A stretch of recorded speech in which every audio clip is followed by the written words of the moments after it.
Olá a todos. Sejam muito bem-vindos ao programa Diálogos ISD FIP. Eu sou o Lívio Giosa, coordenador deste projeto especial, Diálogos ISD, e falo em nome da FIP, que é a Fundação Instituto de Pesquisas Econômicas, e vou moderar este nosso encontro. Estamos no 37º episódio do podcast, que tem como tema Vivenciando as práticas de sustentabilidade no processo industrial. Este espaço de diálogos e debates tem o objetivo de trazer a vocês, que nos acompanham, o estado da arte da temática sustentabilidade e a aplicação dos fatores ISD nas organizações. Lembrando que ISD é uma sigla que representa as palavras em inglês I, Environment, S, Social, S e G, Governance. Podemos também falar em ASD, falar em português, o ambiental, o social e a governança, para que todos possam entender esta nossa aplicação. Este projeto nasceu da importante participação da FIP na discussão do tema através dos seus técnicos e profissionais, tanto na consultoria pública e privada, quanto na grade de cursos, que apresenta o tema ISD na prática nos módulos básico e avançado. Importante também informar que o programa Diálogos ISD FIP tem o apoio do IRIS, Instituto ADVB de Responsabilidade Socioambiental, da SEBRASE, Central Brasileira do Setor de Serviços, da ANEFAC, Associação Nacional de Executivos de Finanças, Administração e Contabilidade, e do Sindiprestem, organizações estas que entenderam a importância do tema e os seus impactos junto a todos os públicos com que se relacionam e também junto ao mercado. Bem, precisamos dizer também onde estamos. Este é o estúdio do Sindiprestem, Sindicato das Empresas de Prestação de Serviços a Terceiros, Colocação e Administração de Mão de Obra e de Trabalho Temporário no Estado de São Paulo, que nos apoia nesse projeto, local este que realizamos todos os nossos episódios. Para você acompanhar os episódios do Diálogo ISD, basta acessar o podcast através do Spotify e o canal do YouTube da FIP e nas demais redes sociais, Instagram, LinkedIn, Facebook, Twitter e também nos canais e plataformas do Sindiprestem, do IRIS, da SEBRASE e da ANEFAC. Também, se você que nos acompanha tiver interesse em participar do curso ISD na Prática, nos módulos básico e avançado, ministrado pelos professores Lívio Giosa e Augusto Roque, é só entrar no site da FIP, www.fip.org.br, e conhecer as condições e conteúdo programático deste curso e de todos os demais cursos disponibilizados pela FIP. Para dar início ao programa de hoje, quero apresentar os nossos convidados. Orlando Nastri, Head ISD da Citrosuco, muito obrigado, Orlando, pela sua presença. Obrigado. E o Fábio Cirilo, Gerente de Sustentabilidade e Energia da Votorantim Cimentos. Muito obrigado, Fábio, Lívio, também. pelo convite. Sejam muito bem-vindos, é uma honra ter vocês aqui com a gente. E eu só quero fazer uma breve introdução, irradiar um pouco essa nossa conversa para que a gente possa introduzir o tema e entender junto aos nossos públicos, que são diversos, que participam aqui tanto do Spotify quanto do YouTube, todos que nos acompanham. Esse tema é um tema que está super presente hoje na pauta das organizações, na pauta das nações, das grandes lideranças mundiais, globais, e isso torna a temática muito mais expressiva e, ao mesmo tempo, com eixo de responsabilização e comprometimento muito maior. Se a gente puder fazer o histórico rápido, do que foi a introdução do tema, desde a responsabilidade social corporativa, passando pelas várias, as várias denominações, a ecologia, meio ambiente, ambiental, sustentabilidade, e agora muito na pauta ISD, as organizações privadas foram as que mais aderiram rapidamente a esses essas ativações dentro das suas estruturas e, com isso, lideram, né, boa parte das práticas para demonstrar isso para a sociedade. E empresas de relevância, como a que vocês representam, têm um significado, não só pela operação em si, mas pela exemplaridade, né? Eu não tenho dúvidas que tanto a Citrosuco quanto a Votorantim são reconhecidíssimas pela sua imagem reputacional e que, ao relevarem cada vez mais as práticas de sustentabilidade, elas demonstram isso para a sociedade algo diferencial. Sim. Cada vez mais a gente vê as pesquisas que demonstram comprometimento dos conselhos de administração, dos CEOs, né? Mas o engajamento dos funcionários, dos colaboradores é fundamental para que isso fique entronizado na cultura da organização e que transformem estes cidadãos em cidadão sustentável mesmo. Não só colaborador daquela empresa, porque ela faz parte do mecanismo estratégico, mas também ele enquanto cidadão, né? Então, é bom dar esse testemunho, dar esse depoimento para que a gente acelere cada vez mais essas questões e que a gente entenda que tudo que se pensava, Fábio e Orlando, para 2040, 2045, tem que ser trazido fundamentalmente para o mais breve possível para que a gente atinja metas efetivas de redução das emissões de carbono. Então, deixando isto como pano de fundo, Sim. eu agora chamo cada um de vocês para estarem aqui conosco nessa discussão e vou começar com você, Fábio. Se apresente para o nosso público e fale em linhas gerais da sua especialidade e das atividades da área de sustentabilidade da Votorantim Cimentos. Muito obrigado mais uma vez pela presença, Fábio. Legal, Olívio. Obrigado também. Em nome da FIP aí também, né? Agradecer vocês esse convite para a gente estar aqui e falar um pouquinho do que a gente tem feito. Bom, eu sou o Fábio Cirilo, eu sou gerente de sustentabilidade e energia lá na Votorantim Cimentos. Enfim, estou na Votorantim aí há quase 9 anos já e trilhando um pouco, né, dessa carreira e vendo um pouco da evolução que a gente tem no tema de sustentabilidade, né? Cada vez mais o tema de sustentabilidade para a gente ele é percebido como competitividade, né? A gente não dá para falar, né, de produzir cimento sem falar de sustentabilidade, né? Nosso produto tem uma aderência grande, né, com o desenvolvimento de cidades, o desenvolvimento sustentável, especialmente em países em desenvolvimento, né? A gente ainda tem um gap de infraestrutura gigantesco.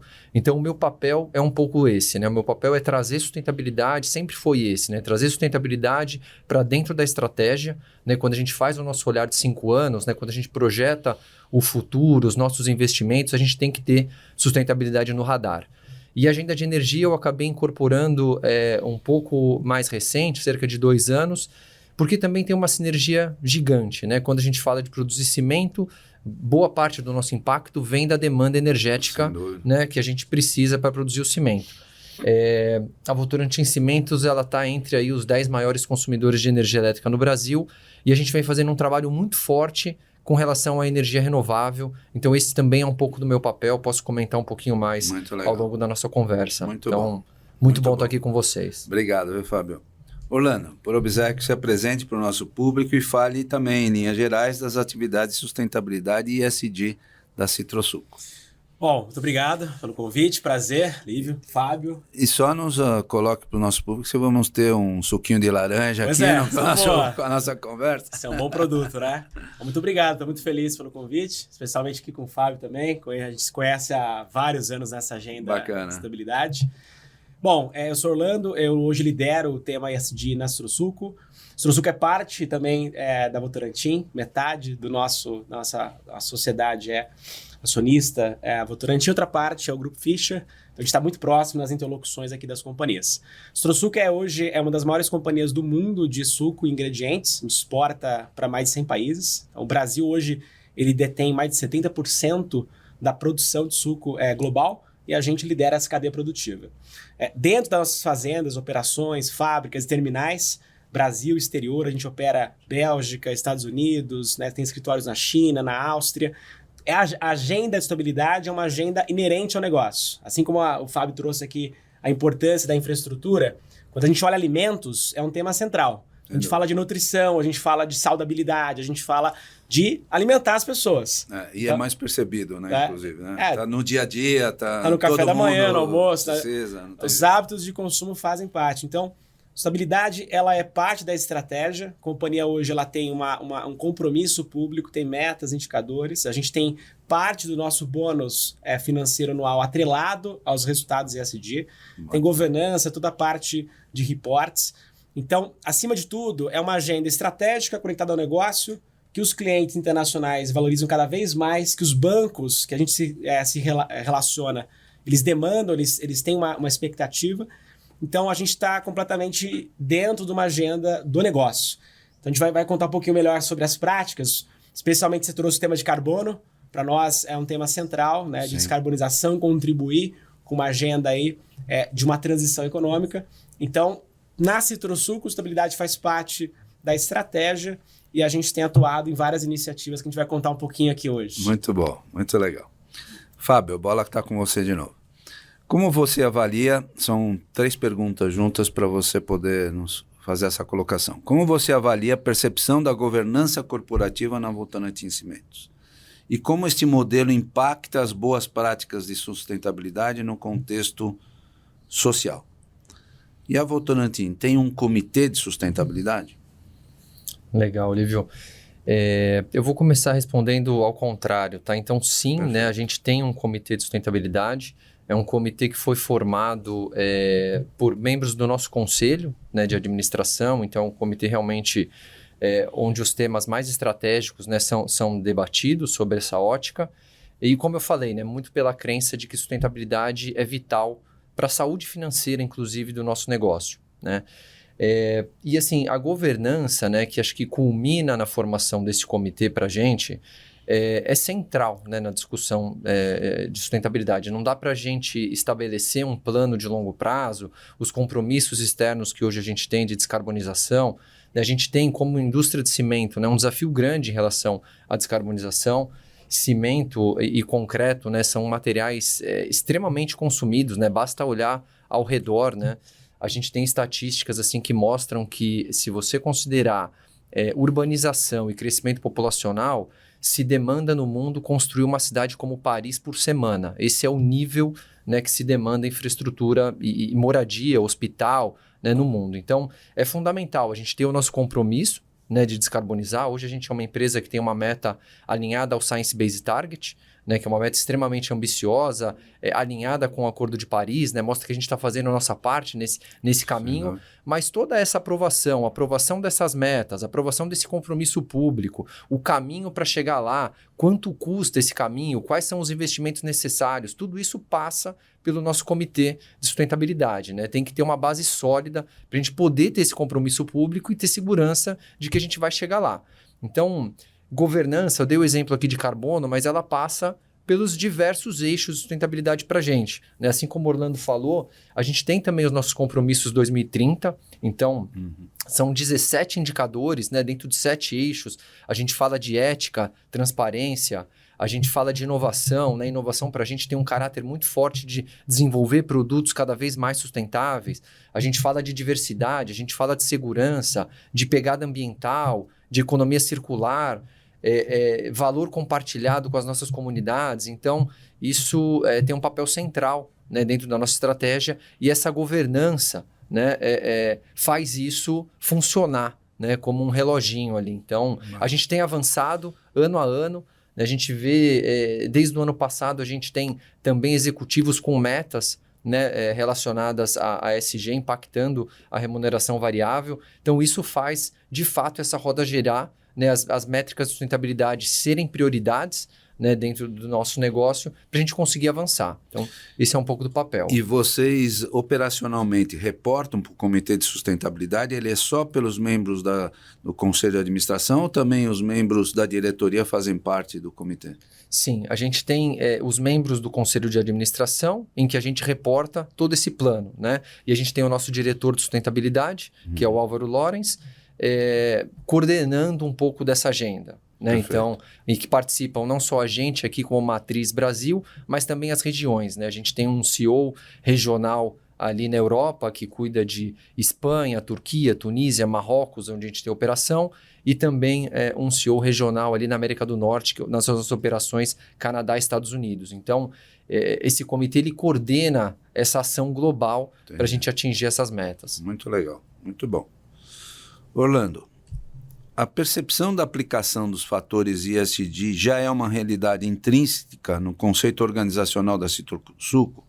Como então esse tema chega aos produtores, especialmente em relação ao eixo social? Eu acho que esse é um ponto vital, né, nessa conversa. Com certeza. Porque, claramente, o que já aconteceu em outras situações de outras organizações, né, mexe muito com a imagem reputacional. Né? Então, é importante entender como é que a Citrosuco lida com isso. Ótimo, muito bom.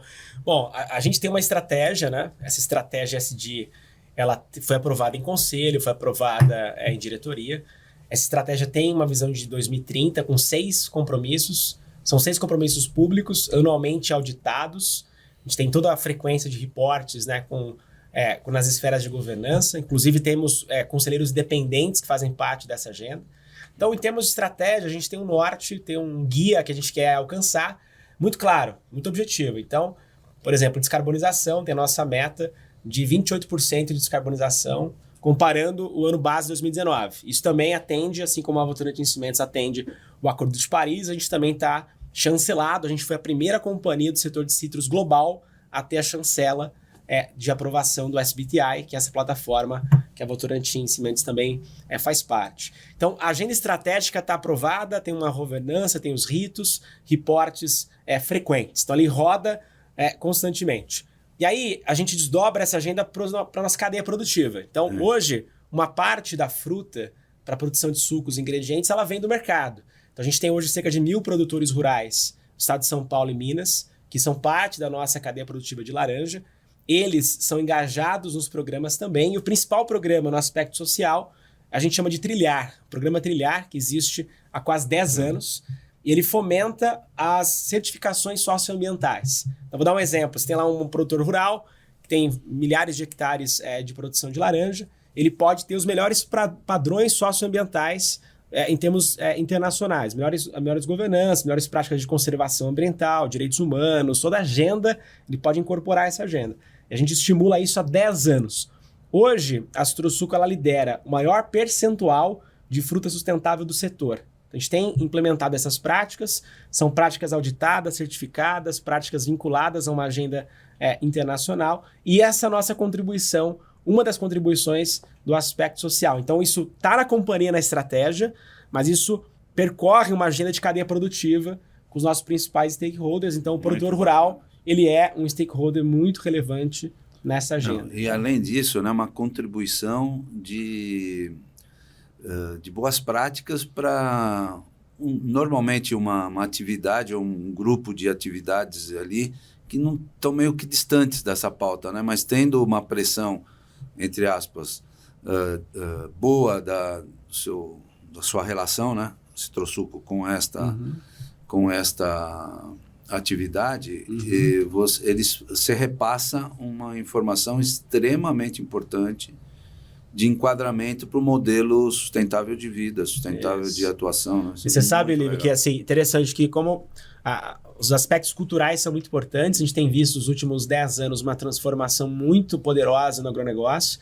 O agronegócio sempre foi muito conectado com agendas da Europa, Estados Unidos, China, e com o passar do tempo, isso vai reverberando nos produtores. Então, a gente vê uma ótima recepção dessas práticas socioambientais, um ótimo apetite, né, um interesse de atuar, e sem parceria não dá para você avançar numa cadeia produtiva com mais de 1.000 produtores. Então, a gente percebe também uma transição geracional nos produtores rurais. Então, você tem novas gerações assumindo os negócios de culturas agrícolas. Então, esse é um mercado que está sentindo realmente, olha, existe uma oportunidade, o mundo está vindo com novas propostas e os produtores são parte assim, central dessa estratégia. Então, a gente, no constante diálogo com produtores rurais, a gente tem visto uma abertura muito boa para a gente implementar essas práticas. E você agora me fez lembrar, eu vou fazer um comentário rápido aqui, sobre uma situação que eu vivenciei muito bacana.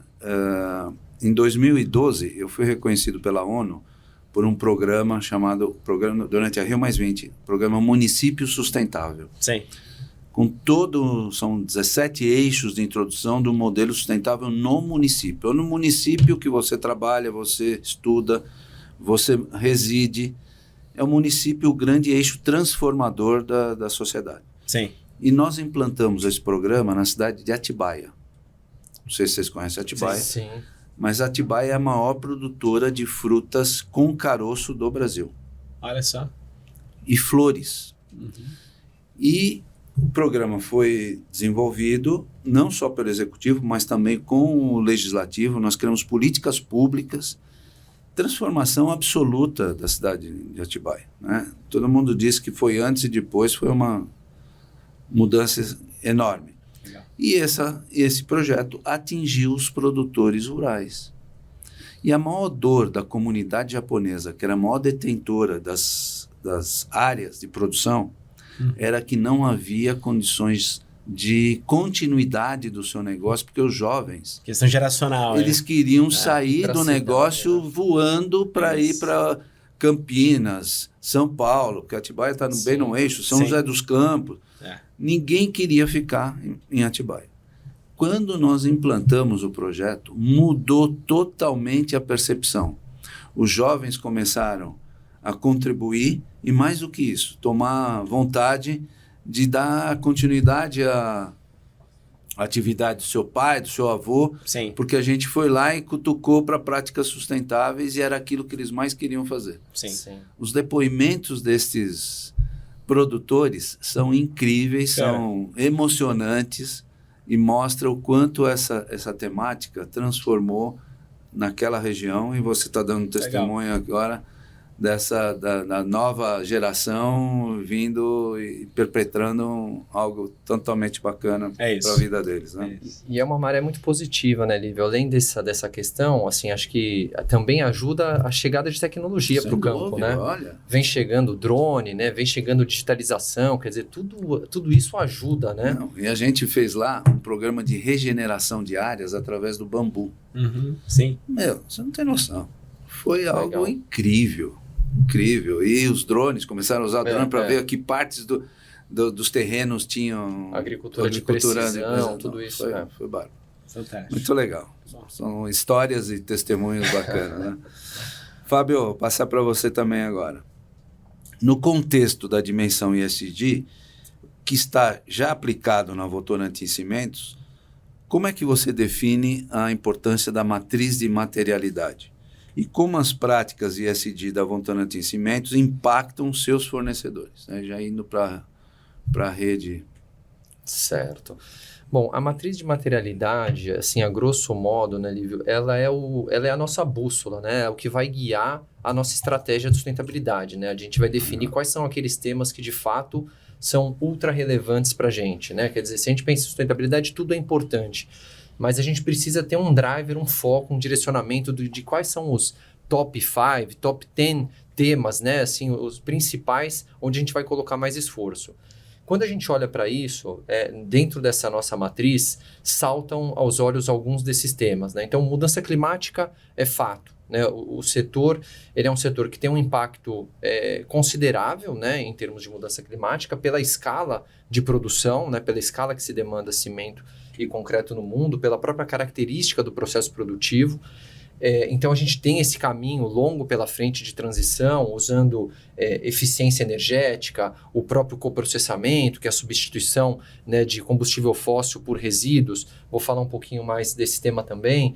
A gente trabalha muito a questão da própria substituição do clinker, incorporação de outras matérias-primas alternativas nesse processo. Tudo para fazer, né, uso de tecnologia. A gente vem, né, desenvolvendo tecnologia também até de captura e sequestro de carbono, que é um eixo que a gente vai precisar mais no longo prazo. Um outro tema que é super relevante para a gente é a economia circular, né? Então, essa indústria hoje, né, se você pegar a indústria da construção como um todo, é uma indústria que ainda é pouco eficiente, né, gera muito resíduo, então se preocupar com a volta desses materiais e a característica que a indústria do cimento tem de fazer um aproveitamento de resíduo de outras indústrias, né, o coprocessamento é um exemplo muito claro disso. A gente usa pneu no fim de vida, a gente usa resíduo sólido urbano, aquilo que não pode ser reciclado, né, o que pode ser reciclado vai para reciclagem, mas aquele plástico que está contaminado, misturado, aquele papel sujo, tudo isso vira combustível no forno de cimento. Em vez de parar num aterro, isso vira combustível, a gente deixa de consumir combustível fóssil.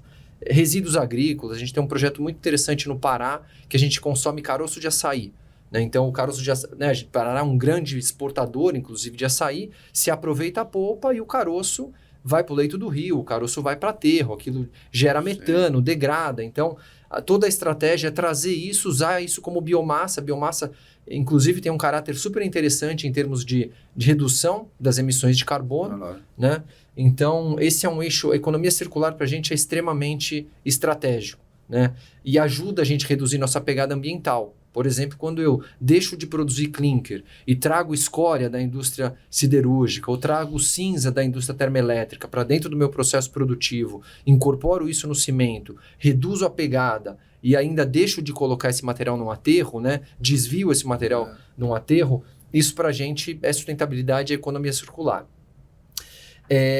Enfim, o tema de inovação para a gente é central, né?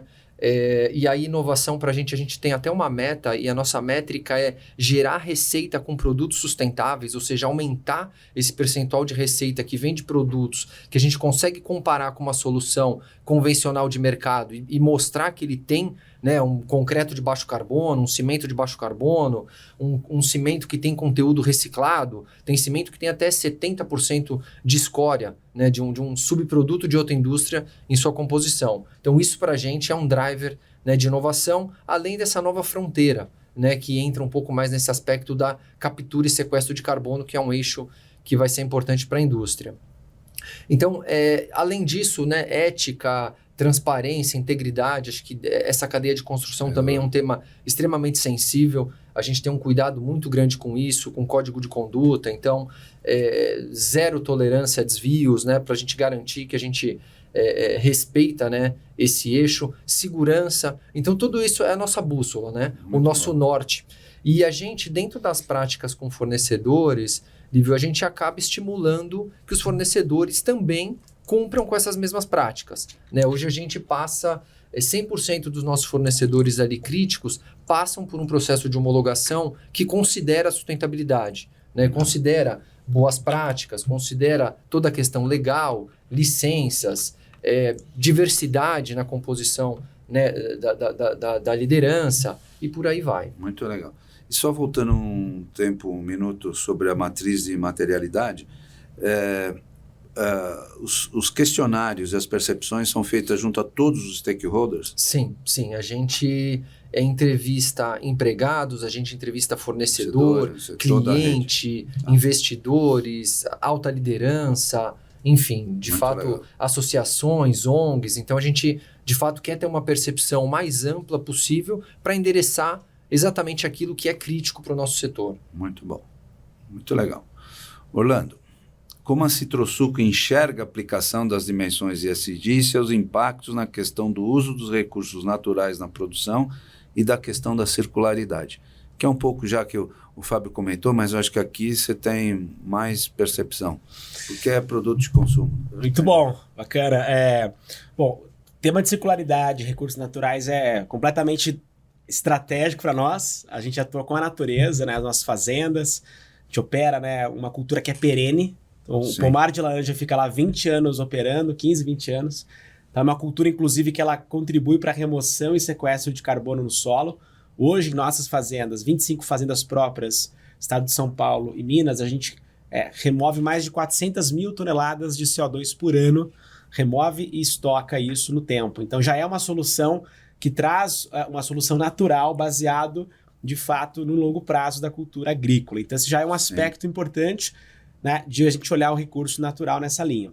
Mas tem um aspecto muito legal, recente, que a companhia lançou há cerca de um ano atrás, a Evera. A Evera é a nossa unidade de negócios de ingredientes, né? A gente lançou uma nova marca, um time dedicado, uma nova estratégia, que ela foca, de fato, no upcycling, que é basicamente essa agenda de economia circular em valorização de materiais que antes tinham baixo valor agregado, agora pode ser exportado num mercado muito mais valioso. Então, por exemplo, mercado de cosméticos, aplicações de alimentos, novas formas do uso da laranja. Então, da laranja tudo se aproveita, né? 100% da laranja a gente tem um aproveitamento. Uma hora você gera o suco, outra hora você gera energia, você pode reintroduzir a biomassa para geração de energia, uma outra hora você usa para cosméticos, óleos essenciais, ingredientes, novas aplicações de alto valor. Então a Evera foi lançada para de fato se posicionar como uma nova unidade de negócios, que ela inclusive ela substitui componentes químicos de outras indústrias, né, para um caminho muito mais natural, com muito mais saudabilidade. Então a indústria de alimentos global, ela usa uma série de componentes, e você tem como, por exemplo, até no ketchup, em ingredientes muito relevantes, volume enorme no mercado, você utilizar, né, uma base de laranja, né? Isso com muito mais saudabilidade, sem componentes químicos, com muito mais sustentabilidade e rastreabilidade. Então, a Evera é um excelente exemplo de como é que a gente usa um recurso natural, um recurso da companhia, para agregar mais valor numa cadeia produtiva internacional. Muito bom. Boa notícia que você está nos dando. Bacana, Orlando. Fábio, a questão da redução das emissões de carbono na operação industrial está presente na Votorantim Cimentos, você já comentou isso. Vocês têm um inventário de emissões, incluindo inclusive a cadeia produtiva? Vocês medem esses impactos? Como é que isso, na prática, está sendo conduzido? Não, sem dúvida, Lívio. Assim, a gente parte do princípio que você não consegue gerenciar aquilo que você não mede, né? Uhum. A gente faz inventário de carbono já há mais de 20 anos, né? Seguindo o protocolo do GHG. A gente tem um protocolo, a gente inclusive foi parte da criação do GCCA, que é a Associação Global de Cimento e Concreto. Hoje, o maior banco de dados industrial de inventário de carbono é esse inventário da GCCA. As grandes empresas globais de cimento seguem exatamente esse mesmo protocolo para ter certeza de que a gente está, né, fornecendo a informação exatamente na mesma base, né, para que isso possa ser comparável, inclusive, e que em algum momento até o próprio cliente possa optar, né, tomar uma decisão de compra baseado numa argumentação de sustentabilidade, né, ou nessa dimensão. Quer dizer, escolher um produto de baixo carbono com base no inventário confiável e comparável entre a indústria. Então, isso eu vou dizer que é a base assim, do trabalho, né? Partir do inventário, conhecer o que a gente gera de emissão para poder identificar aonde que estão esses gargalos e traçar esse caminho de descarbonização. Então, dessa forma, a gente consegue, inclusive, comparar e medir o avanço. Né? Desde 1990 até 2000, a gente reduziu cerca de 24% as emissões por tonelada de cimento, e a nossa meta agora é reduzir mais 25% até 2030, que é esse novo horizonte da nossa meta, que é essa meta alinhada ao Science Based Target, né? Então, uma meta com base em ciência.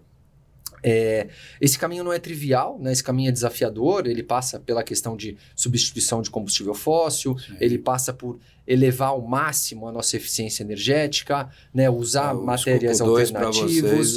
Exatamente. Né? O escopo 2, que é a nossa energia elétrica, né? A gente hoje gera 75% de toda a energia que a gente consome, eletricidade, é gerada dentro de casa.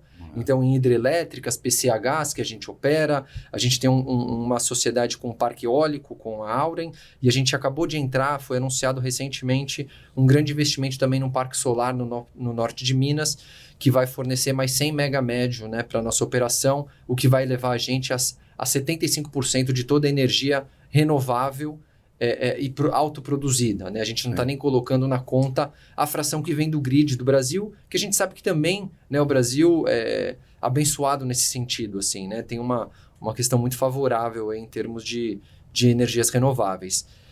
Então, esse é um caminho, né? E que aí passa por tecnologia também, por desenvolvimento. A gente está olhando muito para isso, principalmente em operações que tem esse tema um pouco mais maduro, né? A gente tem uma operação, por exemplo, na Espanha, que a gente já paga pelo carbono, né? 1 tonelada de carbono emitido na Espanha hoje vale entre 70 e 100 euros. Né? Então, isso é muito dinheiro. Né? Isso torna o carbono um dos principais custos de produção de cimento. Sim. Então, isso entra na conta a eficiência e a competitividade. Né? Então, e já prevendo que isso é um tema que deve se espalhar pelo mundo. Né? O Brasil está discutindo agora, né, um PL no Congresso, né, para estabelecer um mercado de carbono no Brasil. A gente apoia esse movimento, a gente acha que isso é uma injeção de eficiência no mercado. Quer dizer, à medida que você coloca um sinal de preço, as empresas buscam por soluções. Né?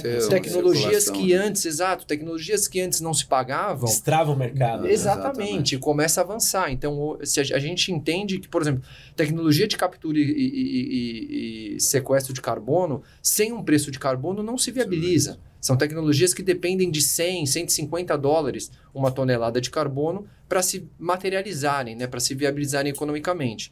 Então, essa é um pouco da jornada. Sem dúvida, carbono para a gente é o principal desafio, né? Medir é o primeiro passo e agora essa jornada, né, é uma jornada longa, exige um investimento massivo, né, em novas tecnologias, em expansão, em busca de biomassa, mas é um trabalho constante que a gente tem feito. Bacana, muito bom. Muito bom. Orlando, a questão também da redução das emissões de carbono na operação industrial está presente na Citrosuco? Eu te faço uma pergunta. Sim. Vocês têm um inventário de emissões, incluindo inclusive a sua cadeia produtiva? Muito bom. Vamos falar da agenda de clima, então. É uma das principais agendas nossas, a agenda de carbono. A gente tem uma meta de descarbonização nos escopos 1, 2 e 3, ou seja, na nossa operação, na energia e na cadeia produtiva. A gente é uma das poucas companhias do Brasil a ter uma meta aprovada pela ciência, inclusive nesse escopo 3. Muito legal. Então, nós temos isso já chancelado e nós vamos agora lançar um programa amplo na cadeia de insumos e serviços para, de fato, mobilizar a descarbonização em parceria com o CDP, que é a principal plataforma internacional de rating climático. Então, já temos uma parceria fechada, a gente vai engajar cada vez mais nossa cadeia de produtores, parceiros de logística, insumos e serviços. Então, faz parte da nossa agenda. Tem outros elementos muito importantes para a gente considerar, que é a parte financeira da companhia. Então, hoje, na tesouraria da Citrosuco, a gente tem mais de 350 milhões de dólares em crédito verde vinculados à descarbonização. Né? São empréstimos que foram chancelados, né, em que o covenant, a obrigação financeira dos empréstimos, é vinculada à descarbonização. Né? Isso foi uma iniciativa muito inovadora, teve alta vinculação na mídia. Na agenda de Citrus foi uma das primeiras companhias globais a fazer esse movimento, com bancos nacionais e internacionais, em que a régua da governança é muito alta. A gente passou por um processo de mais de 300 evidências, auditoria, a visão de terceira parte, e hoje nós temos aí mais da metade da nossa dívida vinculada a uma agenda de crédito verde, especialmente descarbonização. Então são sinais importantes que mostram a robustez da agenda. Então, e tem comprometimento, né? Comprometimento, para o tema. Tem meta, tem governança, tem um engajamento da cadeia, tem um empréstimo verde com bancos internacionais. Além de ter um reflexo, Lívio, que é importante, que a Votorantim também é um excelente caso, que é o reflexo nas plataformas internacionais. Então, quando a gente pega lá o CDP, por exemplo, CDP, a gente tem uma performance A-, que posiciona um dos melhores quartis de qualidade da governança climática. Então, não é a Citrosuco se posicionando, é uma entidade internacional que chancela a performance da companhia. Ou seja, ela coloca, olha, você está nessa posição A-, frente a mais de 20 mil companhias que preenchem esse questionário, é o top 5% melhor quartil de qualidade. Então, isso é um atestado de como é que a agenda climática ela tem robustez, ela é muito importante, especialmente para o legado que a gente quer dar para o planeta e para a sociedade. Não, e vocês, o testemunho de vocês vocês representam duas empresas que têm operações internacionais. Né? Sim, sim. E o reflexo e a pressão internacional é muito maior para os tipos de produtos que as suas empresas representam. Sim, sem dúvida. E não ter essa vamos dizer assim, esse destaque tão bem posicionado vai também trazer vários reflexos nas operações. Né? Claro. Então, isso demonstra o quanto as duas empresas aqui, tanto a Cimento Votorantim Cimentos quanto a Citrosuco, estão preparadas para enfrentar, né, esse Tem novas movimento, regulações. né? O Fábio falou do mercado de carbono na Europa. Sim. Tem novas regulações chamadas lá Green Claims, por exemplo, que são os atributos sustentáveis em produtos. tem uma agenda lá agora de disclosure, né, de transparência de relatórios no mercado europeu, tem a questão da social diligence, são as cadeias, as diligências sociais das cadeias produtivas. Então, o Parlamento Europeu, especialmente, né, que a Votorantim também é impactado e nós também bastante impactados, ele está numa agenda muito de fronteira. Isso tudo está causando um problemaço lá na Europa, né, com os agricultores. Traz uma fronteira, né? Não, mas não é só o discurso, são essas imposições das práticas sustentáveis no ambiente agrícola que está deixando a turma.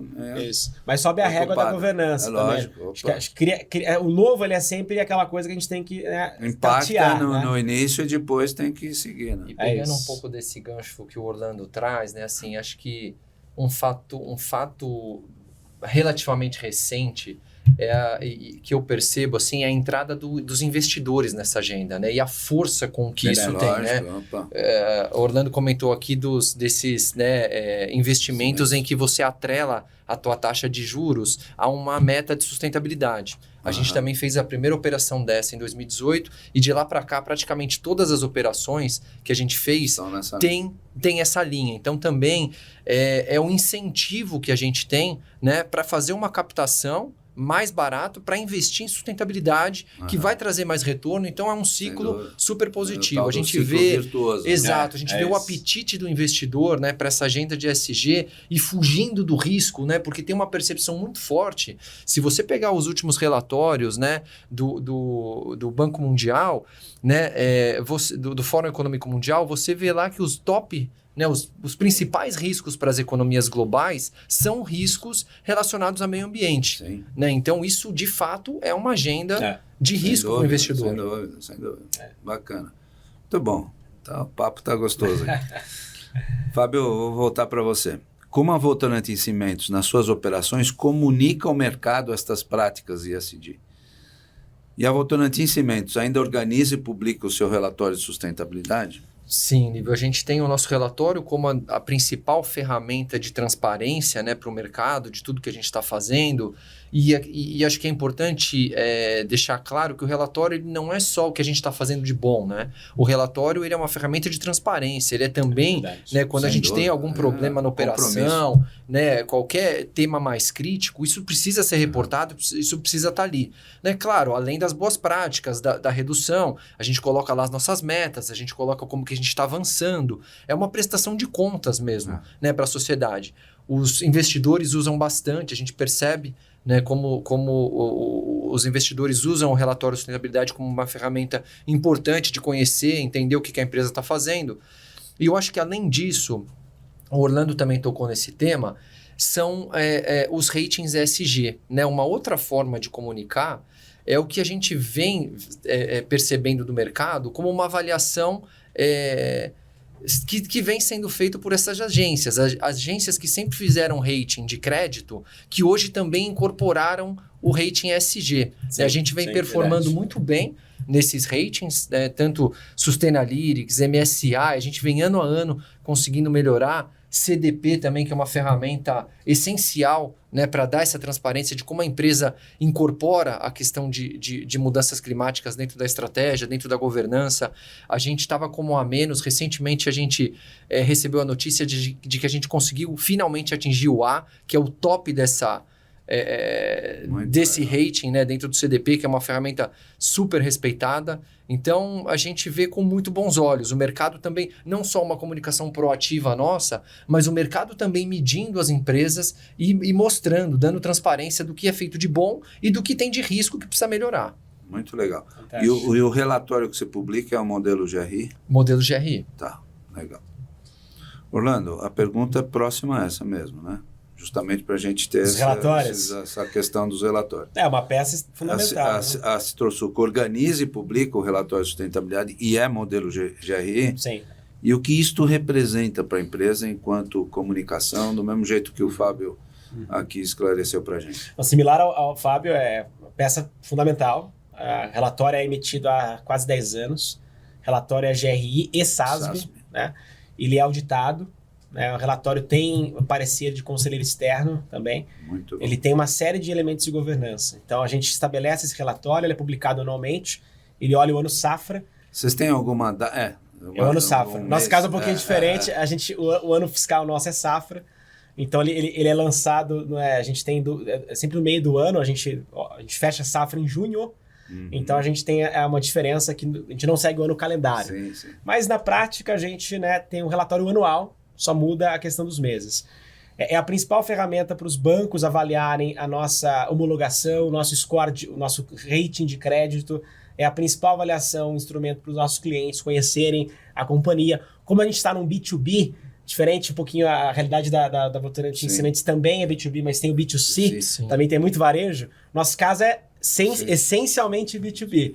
Então, a gente se relaciona com cerca de 300 organizações do mundo, que são clientes, parceiros, em que o principal elemento é olhar o relatório. Então, eles sempre nos perguntam, a gente recebe cerca de 100 visitas de clientes internacionais e bancos por ano, 100 comitivas por ano que vão em fazendas, fábricas, querem testar produto, conhecer as operações, querem ir no Terminal de Santos, querem sempre visitar as operações brasileiras. Então tem mais de 100 por ano, ou seja, cerca de 2 por semana, é uma agenda intensa de internacional. E o relatório é sempre a base disso, para destacar case, destacar métrica, indicador, o que está acontecendo. Eu concordo muito com o Fábio que o relatório, um bom relatório, é um relatório que tem uma transparência, uma governança, não só conta os casos, somente as coisas positivas, mas os desafios, o futuro, os dilemas. Acho que as companhias cada vez mais têm que ser transparentes. Se não forem, serão pressionadas para ser, vão ter uma série de dilemas e desafios. Então é importante, o relatório continua sendo uma peça fundamental. Qualquer agenda corporativa de estabilidade do mundo, sem relatório anual... e o mercado entende esse documento como um documento da transparência, da informação, é um documento que serve como base para N avaliações. E recentemente, várias discussões financeiras estão exigindo aspectos ESG. Então, a CVM recentemente fez um movimento, junto à FRS, para incorporar novas práticas climáticas, práticas de estabilidade. Tem nas demonstrações de balanços, tem uma série de discussões acontecendo. Então, o que a gente percebe relatório, mesmo para a Citrosul, que é uma companhia fechada, capital fechado, para nós é extremamente importante. A gente faz questão de ter um nível de disclosure, transparência em alto patamar, e cada vez mais a gente enxerga a incorporação de práticas financeiras em diálogo com a estabilidade. Mas eu gostei também do momento que você falou das visitas das pessoas. Mais de 100 por ano. Eu queria convidar todos os nossos ouvintes e telespectadores para que a gente vá também visitar a Citrosul, que são mais ou menos 560 mil pessoas que estão nos... Mas eu, particularmente, vou querer. Portas abertas. Vamos marcar essa... Conhecer as fazendas, operações. É muito gostoso conhecer. Só uma curiosidade. Quando você falou do ano safra, sim, mesmo você disse que tem vários produtores no estado de São Paulo, no estado de Minas, especialmente. O ano safra é igual para as duas regiões do país? Fiscalmente, a gente fecha no meio do ano, Então ele acaba o ano fiscal, ele acaba em junho. A safra da laranja, ela percorre alguns meses, tem uma certa flutuação dependendo das regiões, condições climáticas, condições de solo, geografia, mas ela segue, em linhas gerais, esse aspecto do ano safra. Então, todo o setor, em meados de abril, ali mais ou menos, a gente tem o lançamento da estimativa de safra. A Fundecitrus, que é a entidade dos produtores rurais, ela lança a estimativa do volume de produção, e aí o setor começa a se movimentar para ter as ondas da safra. Então tem as culturas que são culturas chamadas perenes. Então a laranja aqui no começo da safra, ela dá, depois tem as culturas ao longo dos próximos meses. Então todo o setor ele se acomoda ao longo dessa função natural da laranja, que ela segue o ritmo aí da safra. Bacana, tivemos hoje 2 boas conversas aqui com as produções de cimento e de laranja no mercado brasileiro e internacional. E você vê, a conversa vai rolando e a gente já está chegando no final aqui.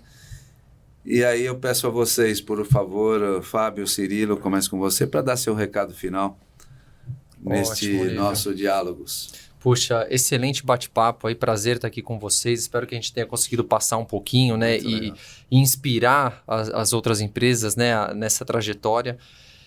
Eu acho que assim, sustentabilidade, ela, no fim das contas, ela depende de toda essa cadeia, Quando a gente pensa no cimento, a gente tem cada vez mais pensado na cadeia da construção, né? A gente tinha metas específicas para o cimento, mas hoje a gente também tem meta para o concreto, né? Um concreto carbono zero até 2050. Né? E esse concreto carbono zero, ele passa por uma série de eixos que a gente não olhava tanto, né? Mas que é a eficiência no canteiro de obra, que é a eficiência dentro da concreteira, né? Que é o melhor uso desse recurso no fim de vida, né? O que vai ser feito com esse concreto depois que ele for demolido, né? Então, olhar para essa cadeia como um todo, né? Eu acho que é um aspecto interessante e um componente, eu acho que comum a essa cadeia são as pessoas. Né? Acho que a gente, como cidadãos, a gente tem que olhar para isso, incorporar isso no nosso dia a dia. Né? Acho que dentro de casa mesmo, acho que nenhuma ação é pequena demais. Né? A gente estava conversando um pouco isso aqui fora, né?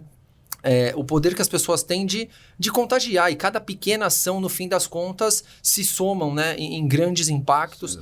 E no fim das contas, né, sempre são pessoas, né? São pessoas tomando decisões nas empresas, são pessoas tomando decisões nos governos. Então, acho que a gente tem que incorporar e trazer para si a agenda de sustentabilidade. Sim, muito legal. Orlando Nastri, seu recado final. Super obrigado pelo convite. Lívio, prazer. Fábio, aprender com vocês, essa troca muito, muito positiva. Eu acho que o ESG ele é um elemento realmente muito focado na competitividade das organizações. A gente tem claras evidências de que isso traz eficiência, traz uma companhia com melhor reputação, traz atratividade de talentos, retenção de pessoas, aspectos culturais, aspectos que promovem inovação de portfólio, de processos. Então, sustentabilidade no passado ela tinha um aspecto mais secundário, talvez um aspecto que as pessoas não compreendiam direito a alavanca de valor que ela de fato tem.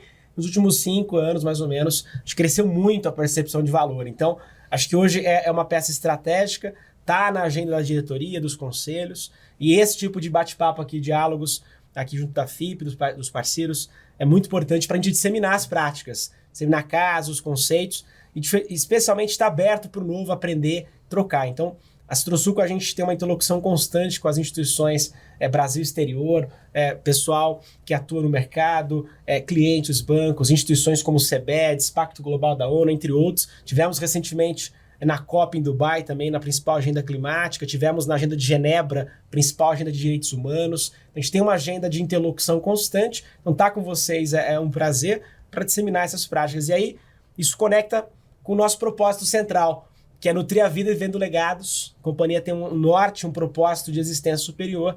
Além de ter um negócio de suco de laranja, ingredientes, a gente está ali para nutrir de fato as pessoas e criar um impacto positivo no planeta. Então, esse bate-papo faz parte da nossa contribuição. Então, muito obrigado pela troca. Obrigado, Fábio.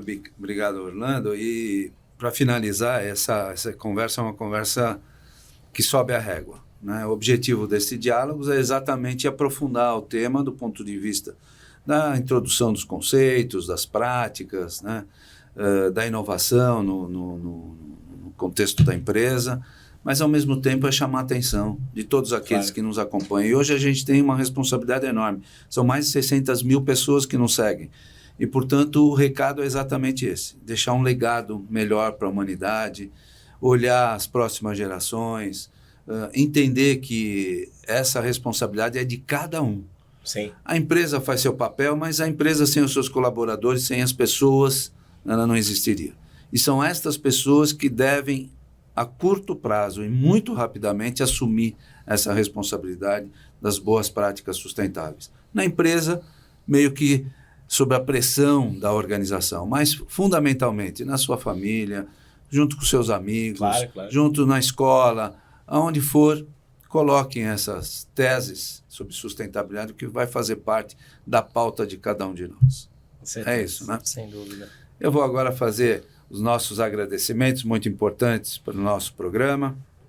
Quero agradecer à diretoria da FIP, na pessoa do seu presidente, professor Carlos Luque, a diretoria do Cine Prestem, na pessoa do seu presidente, o Wander Morales, aos nossos apoiadores, a diretoria do Instituto ADVB de Responsabilidade Socioambiental, a diretoria da Central Brasileira do Setor Serviços, a diretoria da Associação Nacional dos Executivos de Finanças, Administração e Contabilidade, aos nossos técnicos queridos aí, o Beto e o Gustavo, a nossa equipe de apoio, a Ali Monteiro, a Michele Belfiore e ao time da Level Group, que também nos apoia.